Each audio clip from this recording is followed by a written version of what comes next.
Sejam bem-vindos ao canal Palavra que Ensina. A festa de Shavuot, Pentecostes e a relação com o arrebatamento da Igreja. Estudo do canal Palavra que Ensina.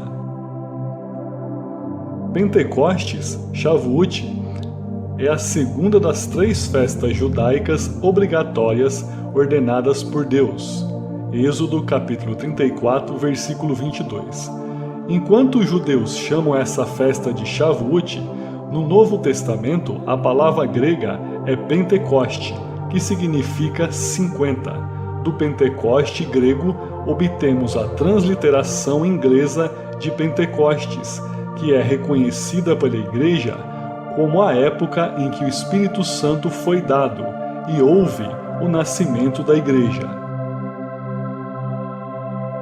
A data, hora e oferta de Shavuot. A data é estabelecida contando 7 sábados, 7 semanas igual a 49 dias, e mais um dia da festa das primícias da colheita da cevada na Páscoa.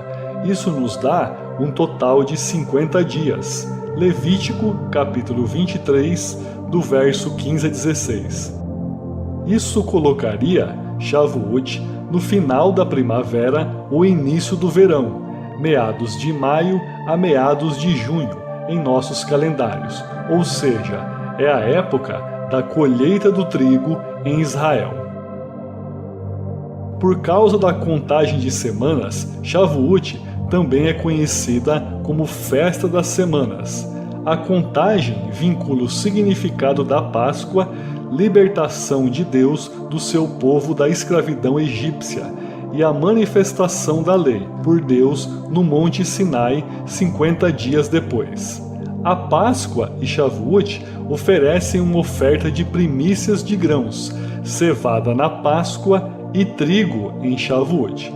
Uma oferta de primícias significa devolver a Deus o que Ele deu e agradecer a Ele pela abundante colheita. Também há uma festa de outono, a Festa dos Tabernáculos, que é uma celebração na época da colheita dos frutos. Tipologia na colheita de trigo em Shavuot. Israel vivia da agricultura.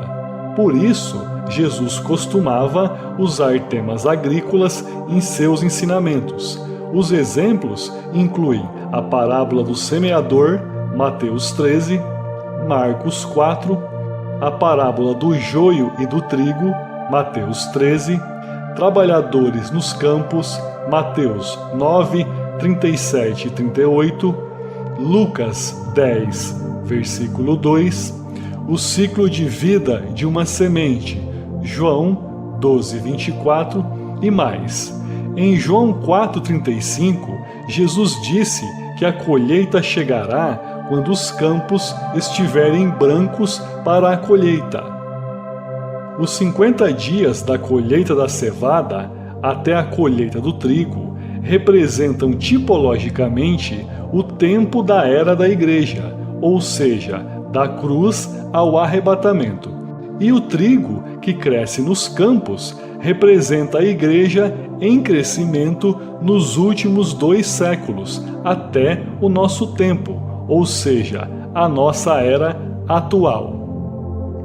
Durante esta festa, os israelitas foram instruídos a oferecer 2 pães fermentados ao Senhor. Levítico, capítulo 23, no verso 17. Por outro lado, durante a festa da primavera na Páscoa, eles foram instruídos a remover todo o fermento de suas casas. O fermento representa o pecado na Bíblia. Portanto, remover o fermento de suas casas é uma simbologia de remover o pecado de suas vidas. Isso levanta a seguinte pergunta: por que 50 dias depois, em Pentecostes, Deus ordenaria aos israelitas que oferecessem 2 pães assados com fermento? Embora a Bíblia não nos dê a resposta, há um raciocínio bíblico sobre o porquê o fermento pode ser aceitável ao Senhor na oferta de primícias da colheita do trigo. Antes de explicar, vamos comparar a festa da Páscoa e a festa de Pentecostes. Festa da Páscoa, festa das primícias. É uma festa de 7 dias. O pão é feito sem fermento, que representa o pecado, simbologia do arrependimento do pecado. Tem o objetivo de remover todo o fermento da casa. Lembra a morte do puro e impecável Cordeiro Pascal, simbologia da crucificação de Jesus, o perfeito Cordeiro de Deus. O sangue aplicado aos batentes nas portas das casas e o anjo da morte passando pelas casas cobertas de sangue é a simbologia do sangue do nosso Cordeiro que cobre os tabernáculos dos nossos corpos e remove nossa maldição da morte. A Páscoa comemora a libertação de Deus sobre Israel da escravidão no Egito, simbologia da nossa libertação do pecado e da morte. Oferta das primícias de um maço de grãos da colheita da cevada, simbologia de ação de graças ao Senhor por suas poderosas obras. Pentecostes, Shavuot, festa das semanas.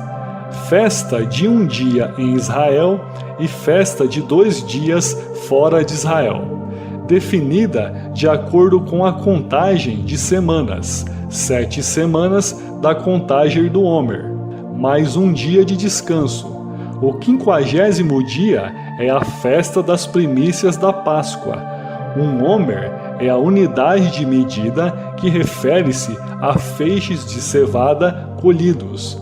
Shavuot comemora Deus dando ao seu povo a lei no Sinai, 50 dias depois de libertá-los do Egito. Oferta das primícias de 2 pães fermentados, feitos com farinha fina da colheita do trigo, o único fermento trazido ao templo e oferecido a Deus. Por que o fermento seria aceitável ao Senhor? A resposta é encontrada ao considerar a tipologia. O fermento representa o pecado, por exemplo, a falsa doutrina dos fariseus, Mateus capítulo 16, versículo 12. No entanto, na época de Shavuot, o fermento é colocado na farinha fina da colheita do trigo. O pão cresce, é assado e se torna um pão quente, aromático e fresco, que é oferecido a Deus. Vamos examinar a tipologia. A farinha fina de trigo representa a igreja, como mencionado acima. O fermento ainda representa o pecado. No entanto, quando o pedaço de massa, farinha fina misturada com fermento, é assado, ele cresce e o fermento dentro não é visto. Como cristãos, somos cobertos pelo pão do céu. João, capítulo 6, versículo 51. Jesus levou sobre si nossos pecados, removendo assim o fermento, e deu a sua vida para pagar por nossos pecados. Jesus morreu e ressuscitou para a glória, e Ele é o pão da vida, que cobre os nossos pecados. Por que o fermento seria aceitável ao Senhor? Deus também ordenou a Israel que asse e não ofereça mas 2 pães de fermento. Tipologicamente, considera-se que isso representa a igreja, composta por judeus e gentios, que parecem os mesmos aos olhos de Deus. Durante a era da igreja, nós que pertencemos a Jesus ainda pecamos, mas somos aceitáveis a Deus porque quando Ele olha para um pecador redimido, Ele não vê o fermento em nós, Ele vê o pão do céu perfeito, seu Filho, o Senhor Jesus Cristo. As ofertas de primícias dessa festa os 2 pães foram acenadas ao Senhor. Tipologicamente, isso poderia representar o arrebatamento dos crentes na colheita do trigo, ou seja, a igreja. Tipologia: o dia e hora ninguém sabe. Lembre-se, o Pentecostes é chamado Shavuot, ou semanas no hebraico. Sempre cai 7 semanas mais um dia após a oferta do Homer. Como se baseia na contagem das 7 semanas após a festa das primícias, a data de Pentecostes é fluida. Assim, quando o calendário judaico ainda era baseado em marcar visualmente a aparência da lua nova, o Pentecostes poderia cair no 5º, 6º ou 7º dia de Sivan. A determinação final da data dependeria se os meses de Nissan e Iyar estavam cheios ou não durante 30 dias. Até hoje, se alguém calcula a data de Pentecostes como realmente instruído na Bíblia, seu tempo exato é sempre um mistério. Simbologicamente, torna-se um modelo perfeito para o arrebatamento, já que sua data também está além do nosso conhecimento. Isso pode ser também uma alusão tremenda à expressão "o dia e hora ninguém sabe". Tipologia do casamento: Deus, Israel e Igreja. Na festa, eles também comemoram o simbolismo do casamento entre Deus, o noivo, e Israel, a noiva. Eles veem o Monte Sinai como um enorme Quetuba, ou dossel, de casamento. Veja a imagem ao lado. As 2 tábuas da lei que Moisés trouxe da montanha representam um contrato de casamento. Essa imagem é desenvolvida na Páscoa, que se torna o tempo do namoro de Deus com Israel. E o Pentecostes passa a representar o próprio casamento. Em seus aspectos tradicionais, o Pentecostes retrata o arrebatamento da noiva com mais clareza do que em qualquer outra festa. Vale ressaltar que o Quetuba da igreja é a Bíblia, e é ela que é o nosso contrato de casamento, ou seja, o contrato de casamento da igreja. Lei e graça, dispensações. Vamos rever o papel que o Pentecostes desempenhou no início de 2 dispensações, que são períodos bíblicos: lei e graça. Os rabinos dizem que a dispensação da lei começou no Pentecostes. Naquele dia, uma trombeta celestial foi ouvida no Monte Sinai. Os judeus lembram disso como uma época em que sua identidade nacional tomou uma nova direção. E quando a voz da trombeta soou longa e ficou cada vez mais alta, Moisés falou, e Deus lhe respondeu com uma voz. Êxodo, capítulo 19, versículo 19. Muitos judeus dizem que isso, a primeira menção de uma trombeta no Êxodo, foi considerada pelos líderes espirituais de Israel como ocorrida no Pentecostes. Êxodo capítulo 19, versículo 1, nos diz que esse evento ocorreu em Sivan, no 3º mês. Além disso, a trombeta foi tocada não pelo homem, mas por um ser celestial. Era a própria voz de Deus. Moisés e o povo escolhido haviam se reunido no Monte Sinai, no 3º dia de preparação, onde eles se lavaram, limparam suas roupas e foram proibidos de tocar na montanha. Quando Deus desceu, uma trombeta soou longa e alta, enchendo as pessoas de reverência e terror. Naquela ocasião, o fogo da glória de Deus desceu, e Deus deu os 10 mandamentos. Aqui encontramos a única trombeta celestial registrada no Antigo Testamento. A próxima trombeta desse tipo deve soar no dia do arrebatamento e ressurreição, tornando o dia de Pentecostes uma possibilidade interessante para esse evento. Porque o próprio Senhor descerá do céu com um grito, com a voz do arcanjo e com a trombeta de Deus, e os mortos em Cristo ressuscitarão primeiro. 1 Tessalonicenses capítulo 4, versículo 16. Biblicamente, a colheita da primavera costuma ser vista como tipificação da colheita ou arrebatamento da igreja. Como vimos, esta é a estação em que os plantios de grãos e frutas atingem a maturidade. A fruta é julgada e armazenada. O trigo está agora seguro nos celeiros da terra.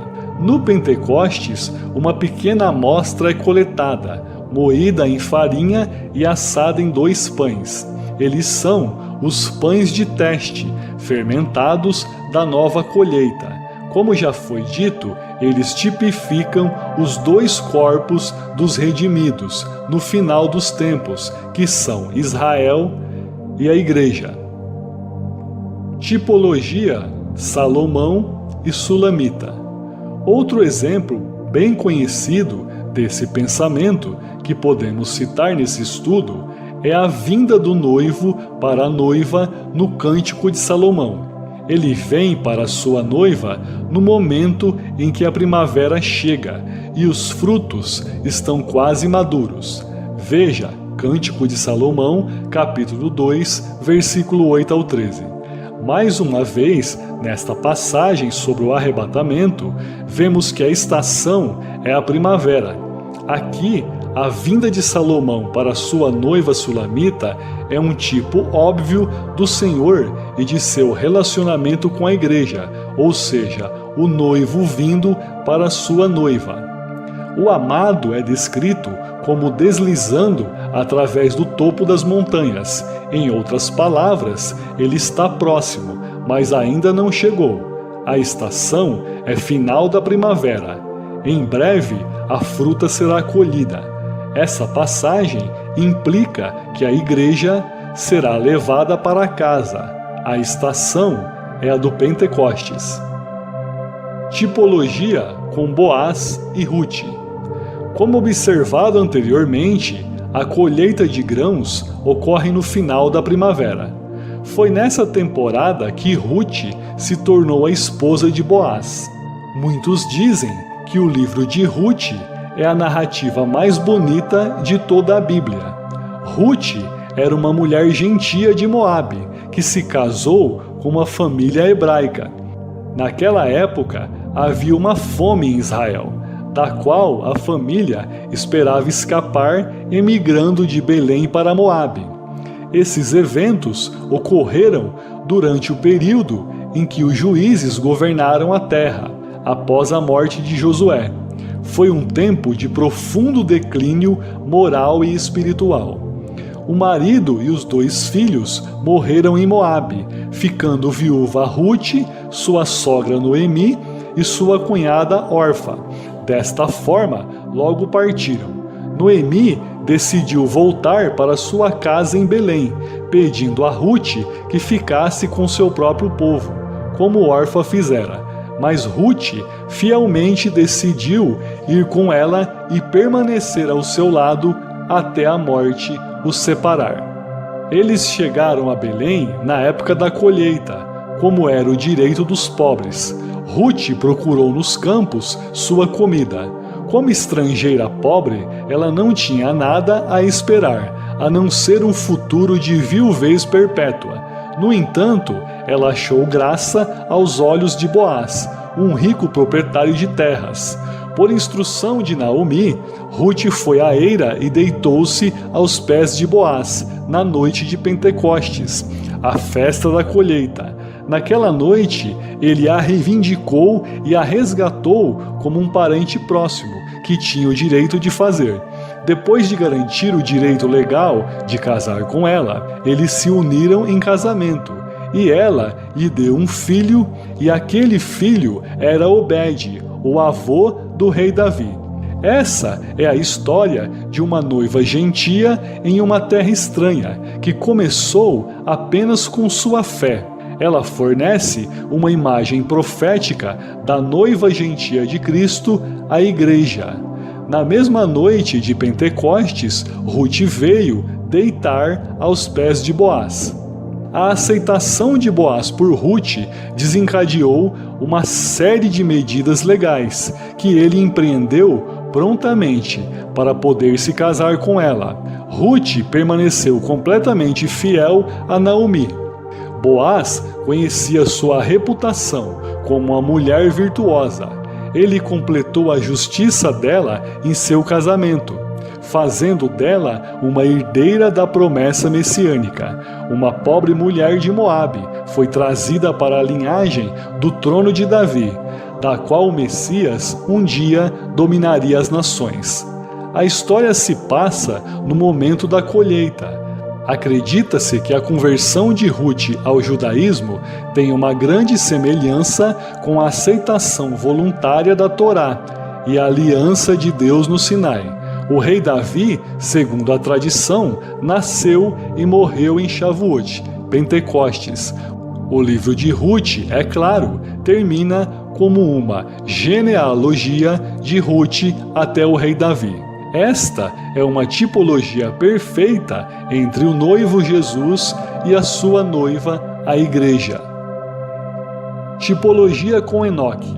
A tradição judaica oferece uma tipologia de Shavuot, sendo o momento em que o arrebatamento poderia ocorrer.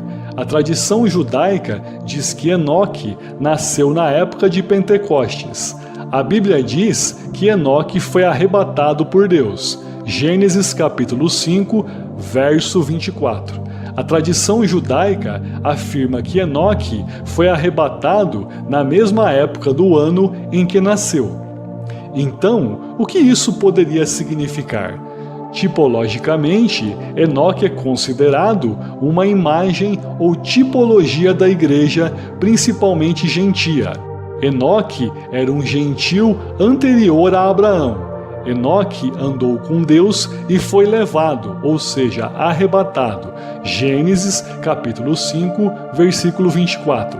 Sabemos que a igreja nasceu na época de Pentecostes. Será que a igreja será arrebatada na mesma época do ano em que nasceu? No mesmo tempo em que Enoque foi arrebatado? O Espírito e a noiva dizem: vem. Todos os cristãos concordam que Jesus está voltando e que Ele fará todas as coisas novas. Que a nossa oração seja uma só: venha depressa, Senhor Jesus. E até que Ele volte, sejamos trabalhadores nos campos de trigo, para que sua colheita seja abundante. Continue olhando para cima, porque o tempo está próximo. Compartilhe este estudo e ajude a abençoar outras pessoas. Inscreva-se no canal e ative as notificações. Maranata. Deus abençoe a todos. Fiquem na paz.